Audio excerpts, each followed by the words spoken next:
नमस्ते पिताजी। रमेश, शहर से क्या कमा कर लाए हो? महंगाई बहुत बढ़ गई है और ऊपर से पेट्रोल के दाम भी, तो मैं ये। सुरेश, ये कुछ पैसे मम्मी जी के लिए मोबाइल, दीदी के लिए कंगन और भैया के लिए चप्पल। कहाँ से की कमाई? जो ई बाइक चलाई उसने सारी बचत कराई, आखिर बचत भी तो है कमाई। जॉय की बाइक जितनी दौड़ेगी उतनी बचत जोड़ेगी। आज ही घर लाएं और बचत कमाएं।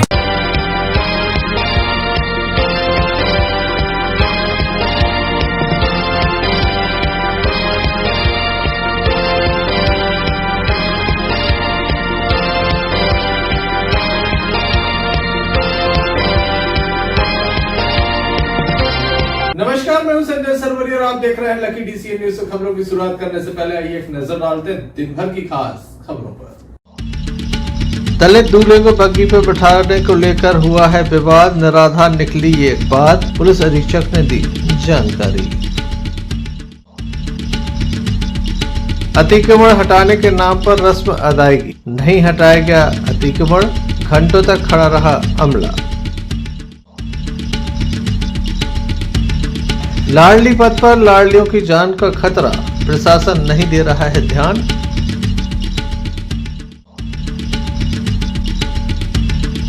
कांग्रेस करेगी विधानसभा घेराव, बनाई गई रणनीति। ये थी दिन भर की कुछ खास खबरें। अब खबरों का क्रम विस्तार से। दमोह में अतिक्रमण के नाम पर किस तरह से रस्म अदायगी की जा रही, किस तरह से अधिकारी घंटों तक खड़े रहते हैं फिर बैरिंग लौटते हैं, ये आज कार्रवाई में देखने को मिला। जहां सुबह से अमला तैयार था लेकिन दोपहर तक कोई कार्रवाई नहीं कर पाया। दमोह के पुरैना तालाब के समीप यहां पर कुछ भवन बने हुए हैं जिसको लेकर कहा गया था कि अतिक्रमण में है। प्रशासनिक नुमाइंदे यहां पर पहुंचे। एसडीएम दमोह राय ललन बागरी, तहसीलदार मोहित जैन, इसके अलावा दमोह देहात थाना टीआई मनीष सिंह, नगर कोतवाली टीआई आनंद राज भी यहां पहुंचे। तमाम अधिकारियों को द्वारा से हटाने की बात कही गई थी। तभी बड़ी संख्या में स्थानीय लोग भी पहुंचे। प्रशासनिक अमला भी बड़ी संख्या में यहां पर मौजूद था।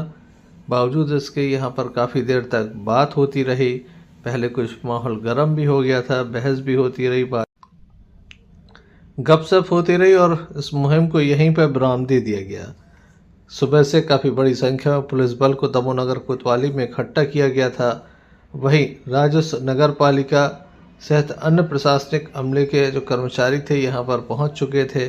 कोई कार्रवाई यहाँ पर नहीं हुई। काफ़ी देर तक यहाँ अधिकारी बने रहे, एक दूसरे से मजाक करते रहे, बात करते रहे, लेकिन कार्रवाई नहीं हुई।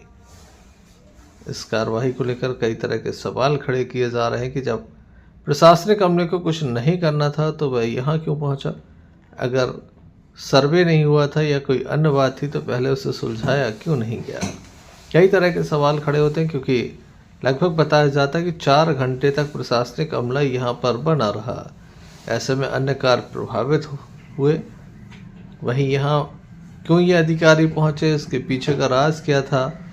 क्या विशेष किसी प्रायोजन के लिए से हटाया जा रहा है? तमाम सवालों के जवाब अधिकारियों के द्वारा नहीं दिए गए। बार बार मीडिया के कैमरे को बंद कराने का भी प्रयास किया गया और कहा गया कि पर्सनल बातें हो रही हैं, उन्हें रिकॉर्ड न किया जाए। अधिकारी इस बात से डरते हैं कि मीडिया के सामने उनकी गपशप की बातें आ जाएंगी तो निश्चित रूप से वरिष्ठ अधिकारी संज्ञान ले सकते हैं। वहीं किसी भी प्रकार की कोई कार्रवाई यहाँ पर नहीं हुई। अमला बैरिंग लौट गया।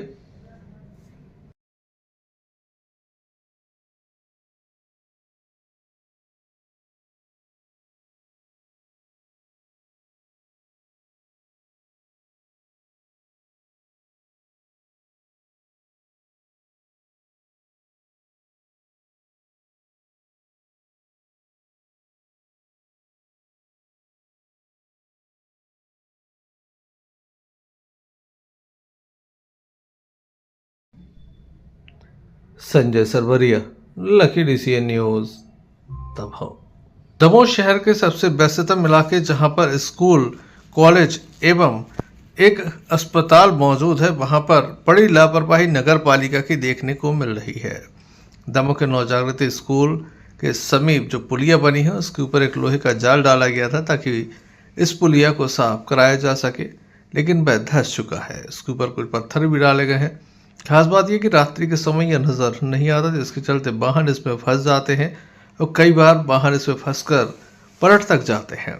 कई घटनाएं यहाँ पर हो चुकी हैं।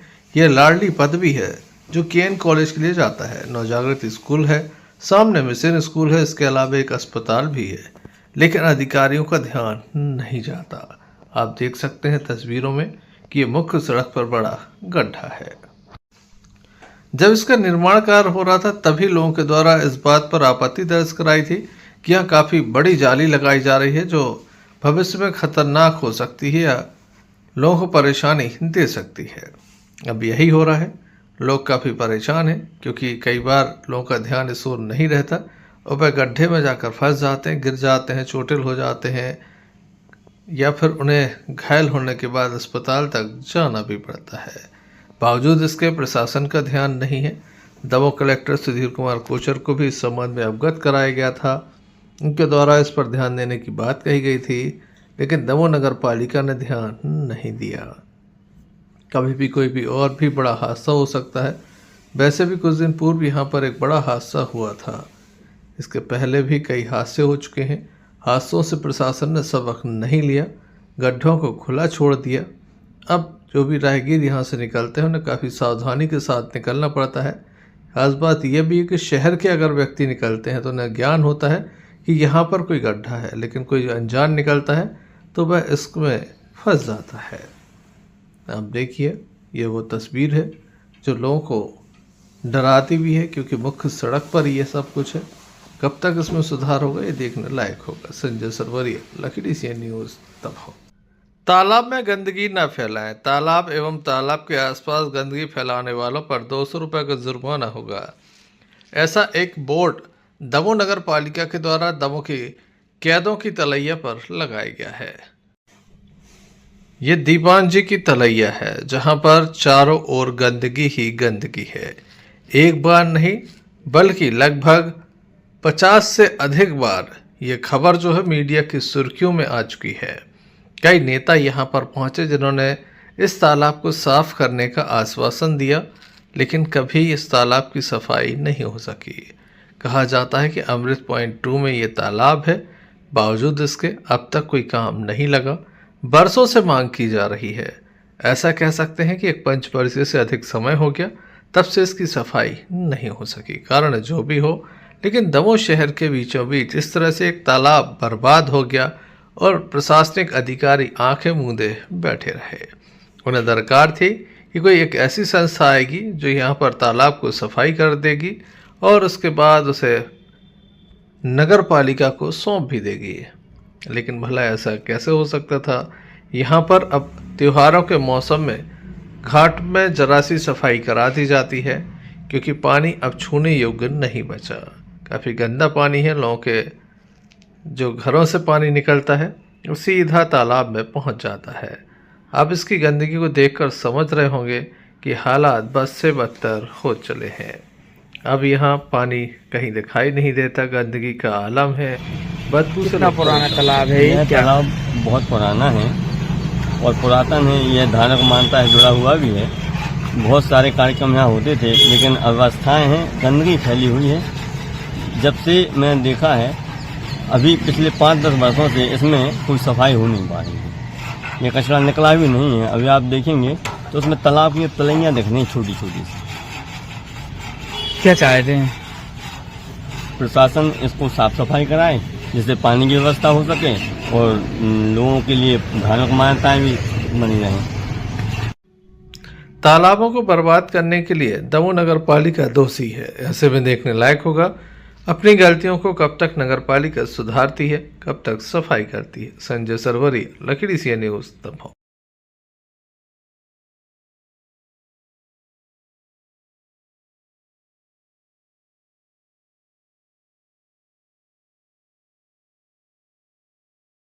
सरकार है उन्हें ध्यान में नहीं रखा गया। हम बात कर रहे हैं अप्रोच रोड की, जो कि दमोह के ओवरब्रिज से स्टेशन तक आती है। इस रोड का रखरखाव रेलवे प्रशासन के द्वारा नहीं किया जा रहा है। यहाँ पर भारी वाहन आते हैं क्योंकि लोडिंग अनलोडिंग का काम यहीं से हो पाता है। प्लेटफॉर्म पर जब भी कोई रैक लगता है तो बड़े बड़े ट्रक ट्राला भरकर यहाँ से गुजरते हैं। सड़क की स्थिति क्या है ये आप देख सकते हैं। ऐसे में कई वार्डों को जोड़ने वाली जो रास्ता है जो ओवरब्रिज के नीचे से होकर जाती है, फुटेरा बाट की ओर जाती है, पलंदी चौराहे की ओर जाती है, उस रास्ते से आने वाले लोग काफ़ी परेशान हैं। कभी भी हादसा हो सकता है। यहाँ भारी वाहन तो गुजरते ही हैं, आप देखिए तस्वीरों में किस तरह से भारी वाहन यहाँ से गुजरते हैं और भी बड़े बड़े वाहन यहाँ से गुजरते हैं जिनमें काफ़ी सामान लोड रहता है। इसी बीच इस तरह की घटिया सड़क के चलते लोग काफ़ी परेशानी का शिकार हैं। जहाँ धूल उड़ रही है तो वहीं गिट्टी, अधिकांश समय यहाँ पर खतरा बना रहता है कि चक्के में फंसकर कहीं उचटकर गिट्टी किसी को लग ना जाए, नहीं तो कई बार घटनाएं भी हो सकती हैं। यहाँ लोग बैठे रहते हैं, गरीब तबके के व्यक्ति यहीं पर खाना बनाते रहते हैं। ऐसे में उनकी सुरक्षा को लेकर भी सवाल खड़े होते हैं। वरिष्ठ अधिकारियों के जो कार्यालय हैं वह भी यहीं पर मौजूद हैं। इसके अलावा यहाँ पर रेस्ट हाउस बने हुए हैं जहाँ पर वरिष्ठ अधिकारी आकर आराम फरमाते हैं। आप देख सकते हैं तस्वीरों में गरीब परिवार यहाँ खाना बना रहे हैं, गिट्टी चारों ओर है। ऐसे में कभी भी कोई भी बड़ी दुर्घटना हो सकती है। रेलवे प्रशासन के द्वारा पूर्व में इसे ठीक कराया गया था, लेकिन घटिया निर्माण के चलते चंद महीनों में ही ये उखड़ गया है। बाद में किसी ने ध्यान नहीं दिया। अब यहाँ से गुजरने वाले लोग काफ़ी परेशान हैं। देखने लायक होगा रेलवे प्रशासन कब तक इस ओर ध्यान देता है, कब तक सुधार कार्य पूर्ण होता है। Sanjay Sarwaria, lucky DCN news, तमाम। जिला कांग्रेस कमेटी कार्यालय में आज प्रदेश कांग्रेस कमेटी के दिशा निर्देश पर प्रभारी दमोह पहुंचे, जिनके द्वारा यहां पर एक पत्रकार वार्ता को संबोधित किया गया। कांग्रेस के द्वारा विधानसभा घेराव की बात कही जा रही, जिसको लेकर तैयारियां चल रही हैं। ऐसे में प्रदेश के पदाधिकारी लगातार दमोह के दौरे पर हैं, कांग्रेसियों से चर्चा कर रहे हैं। आज भी जिला कांग्रेस कमेटी कार्यालय में पत्रकार वार्ता का आयोजन किया गया और जानकारी दी गई कि किस तरह से विधानसभा का घेराव होगा और क्या क्या मुद्दे होंगे।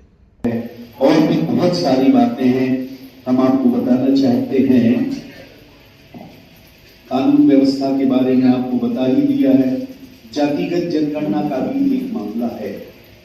जातिगत जनगणना की घोषणा कांग्रेस के पूर्व राष्ट्रीय अध्यक्ष और वर्तमान हमारे नेता, देश के नेता प्रतिपक्ष हैं राहुल गांधी जी, उन्होंने इस बात की घोषणा कर रखी है और लगातार जिन प्रांतों में चुनाव हुए उसमें कांग्रेस ने अपने घोषणा पत्र में शामिल भी किया। लगभग 2001 के बाद इस देश की जातिगत जनगणना नहीं।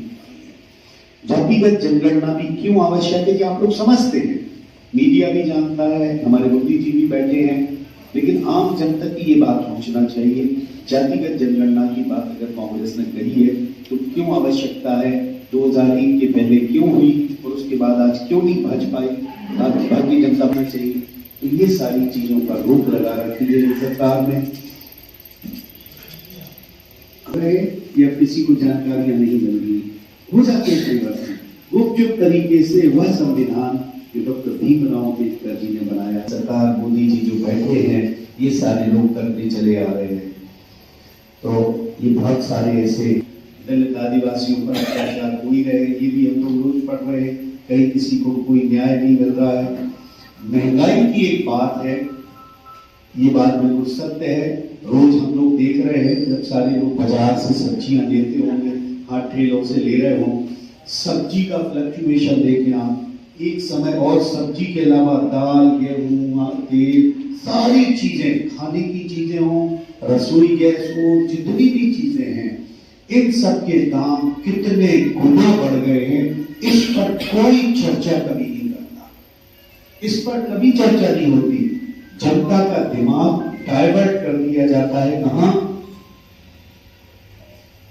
मंदिर की तरफ कर दिया जाएगा, कौन सी मस्जिद का सर्वे शुरू कर दिया जाएगा, वहां से झगड़े शुरू हो गए, वह अखबारों की हेडलाइन बन जाएंगी सब। मतलब आप कहने का आशय में बहुत इशारे में ये बात कह रहा हूं कि वो सीधा उनका एक ही काम रहता है कि बस आपस में किसी भी वर्ग विशेष को उनका नाम लेके कहीं ना कहीं किसी भी बात को लेकर उस देश में इस तरह का वातावरण फैलाया जाए कि बस लोगों का ध्यान महंगाई की तरफ ना आए। इस अवसर पर बड़ी संख्या में पत्रकार गणों की उपस्थिति देखी गई। Sanjay Sarwaria, lucky DCN news.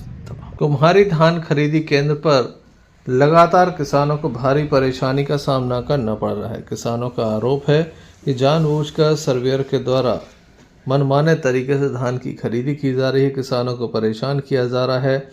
मेहनत कितनी लगती है ये तो किसान ही जानता है, लेकिन जब फसल का उत्पादन हो जाता है खरीदी के संबंध में वह लगातार उन्हें परेशान करने के साथ सर्वेयर कई तरह के सवाल खड़े कर। किस पद पर हैं आप यहाँ? यहाँ पर हम सर्वेयर की। किसानों का कहना है कि रिजेक्ट कर रहे हैं आप धान, क्या है उसमें कितनी मतलब प्रतिशत तक रिजेक्ट मानी जाती है?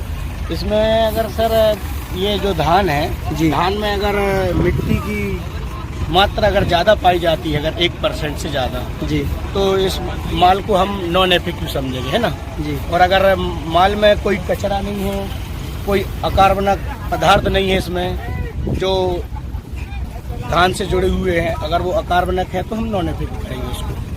और किसान आरोप करते हैं कि जो पहले से धान तुलाई है उसमें इससे अधिक मात्रा में मतलब मिट्टी है, उस पर क्या प्रतिक्रिया होगी? वो नॉन एफिक्टिव रहेगा। अगर जिसमें माल में अगर ज़्यादा मात्रा से अगर ज़्यादा वो पाई जाएगी तो नॉन एफिक्टिव रहेगा। मतलब कितने प्रतिशत तक ये अमानक धान को अपन किस श्रेणी में रख सकते हैं, किस बिंदुवार में, इस तरह से बताएं। कैसे बोलने का मतलब क्या करें तो इसमें 17% मिनिमम चल जाएगा। अगर 17 से ऊपर रहेगा तो हम इसको नॉन एफिक्टिव करेंगे, क्योंकि ये नमी की मात्रा 17% से ऊपर नहीं ले सकते हम। और ये कार्बनिक और अकार्बनिक जिसको बोलते हैं मिट्टी से जुड़ी हुई जो भी चीज़ें हैं, वो अगर कार्बनिक अकार्बनिक अगर 1% से ज़्यादा रहता है तो हम 1% से ज़्यादा नहीं लेंगे। अगर 1% से ज़्यादा अगर किसान के माल में अगर पाया जाएगा तो वो नॉन एफिक्टिव रहेगा। क्या नाम है? हेमराज। क्या समस्या बताएं? सर ये धान लेके आए हैं और बोल रहे हैं कि इसमें मिट्टी है। किसने बोला है? सर्वेयर ने। तो उनको दिखाया नहीं आपने सैंपल? दिखाया है ना, चेक कर गए। ऐसे में देखने लायक होगा प्रशासन इस संबंध में क्या कार्रवाई करता है। Sanjay Sarwaria, lucky DCN news. Modiya थाने की जबलपुर नाका चौकी अंतर्गत चौरई से एक मामला आया था। बताया जाता है कि घोड़ा बग्गी वालों के साथ मारपीट हुई थी, जिनके द्वारा आरोप लगाया गया था कि वह अहरवाल समाज में बारात लगाने गए थे, जिसके चलते उनके साथ मारपीट हुई है। हालांकि बारात के दौरान कोई विवाद नहीं हुआ था। बताया जाता है कि घोड़ा बग्गी वाले जब वापस आ रहे थे, बीच रास्ते में उनका विवाद हुआ था। रत्नेश लोधी से यह विवाद हुआ था, उसके साथ कुछ अन्य युवक भी थे। बताया जाता है कि आपसी विवाद के चलते संपूर्ण घटनाक्रम हुआ था। वहाँ पर ऐसा कोई मामला नहीं था कि दलित दूल्हे को बग्गी पर बैठाने को लेकर बग्गी वालों के साथ मारपीट की गई हो। दमोह पुलिस अधीक्षक सुधकीर्ति सोमवंशी के द्वारा उक्त खबर का खंडन किया गया है और कहा गया है कि इस संबंध में पुलिस के द्वारा तस्दीक की गई है। वरिष्ठ अधिकारी भी मौके पर पहुंचे थे। आपसी विवाद हुआ था जिसे दूसरा रूप देने का प्रयास किया गया। सोशल मीडिया पर खबर प्रसारित की जा रही थी कि यहाँ पर विवाद हुआ है, लेकिन ऐसा कुछ भी नहीं पाया गया। लगातार इस खबर को लेकर काफ़ी सुर्खियां बनी रही। दमोह देहात थाने में अपराध क्रमांक 853/24 BNS एवं एंट्रोसिटी एक्ट की सुसंगत धाराओं में प्रकरण दर्ज किया गया था। मामले में अब किस तरह की कार्रवाई जारी है, ये पुलिस के द्वारा जानकारी दी गई है। Sanjay Sarwaria, lucky DCN news, Damoh. सुरक्षा को लेकर दमोह कलेक्टर के द्वारा विभिन्न स्कूलों में पहुंचकर छात्राओं को जागरूक किया जा रहा है। उनसे संकल्प लिया जा रहा है कि वे अपने घर में साफ सफाई रखेंगे, स्कूल में रखेंगे। इसके अलावा अगर उन्हें कहीं गंदगी नज़र आती तो उसे हटाने के पूर्ण प्रयास किए जाएंगे। ऐसे ही प्रयास को लेकर उनके द्वारा एक निजी स्कूल में पहुंचकर बच्चों से बात की गई और सफाई को लेकर उनके द्वारा विशेष रूप से बच्चों से आग्रह किया गया कि कहीं भी गंदगी न फैलाएं।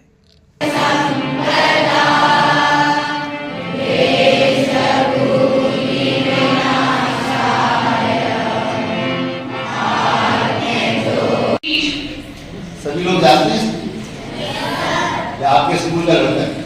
हम लोग हर संडे को सफाई अभियान चलाते हैं और ये पिछले 27 हफ्तों से 27 वीक्स कंटिन्यू है कि मैं आपको सिर्फ छोटी छोटी 2-4 चीजें बताऊंगा जो मैं सभी बच्चों को बताता हूं, जो कि आप अपने घर से करें।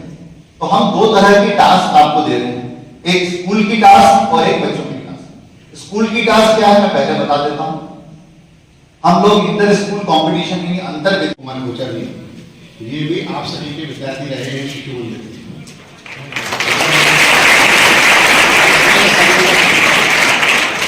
इसलिए जब सर ने पूछा कि भाई कितने लोग आईएएस बनेंगे, कितने लोग आईपीएस बनेंगे, तो जीवन के समाज जीवन के अलग अलग क्षेत्रों में जाने की पटेरा में श्री राम कथा का भव्य आयोजन चल रहा है। कथावाचक पंडित जगत गुरु रामानुजाचार्य जी महाराज के सानिध्य में 2 बजे से शाम 5:30 बजे तक प्रतिदिन कथा होती है।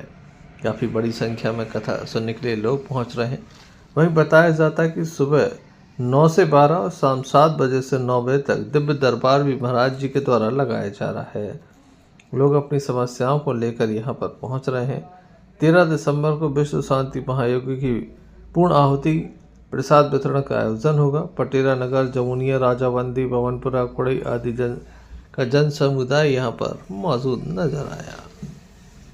मीडिया प्रभारी विक्की ताम्रकार की पटेरा से रिपोर्ट।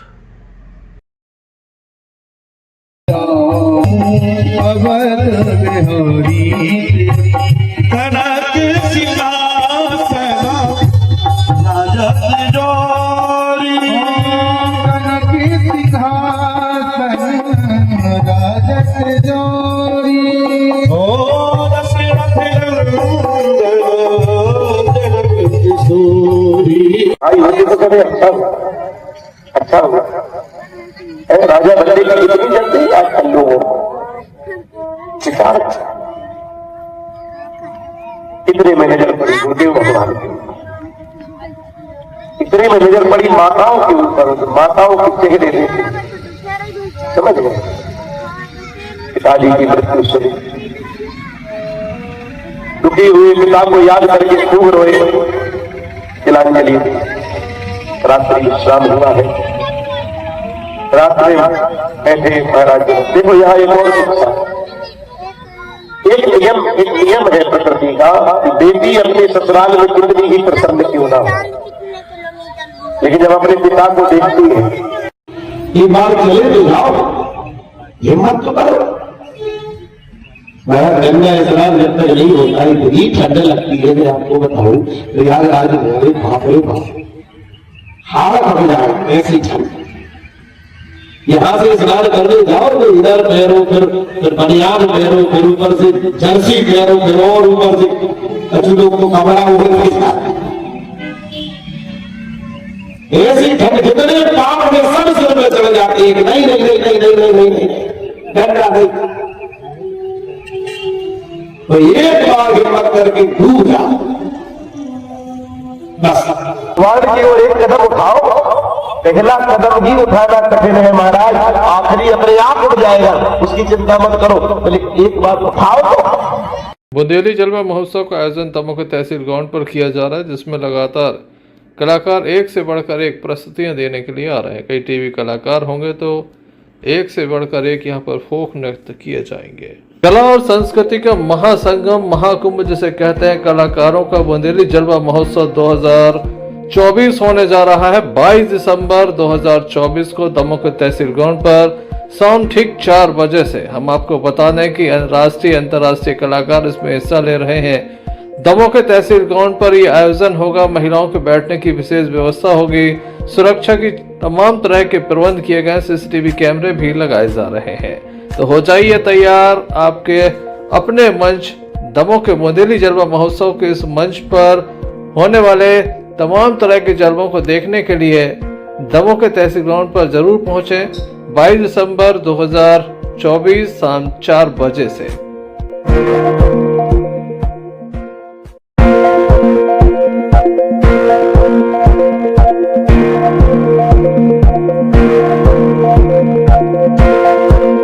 चलते एक नजर मुख्य समाचारों पर फिर से। दलित दूल्हे को बग्गी पर बिठाने को लेकर हुआ है विवाद। निराधार निकली ये बात, पुलिस अधीक्षक ने दी जानकारी। अतिक्रमण हटाने के नाम पर रस्म अदायगी, नहीं हटाया गया अतिक्रमण, घंटों तक खड़ा रहा अमला। लाडली पथ पर लाडलियों की जान का खतरा, प्रशासन नहीं दे रहा है ध्यान।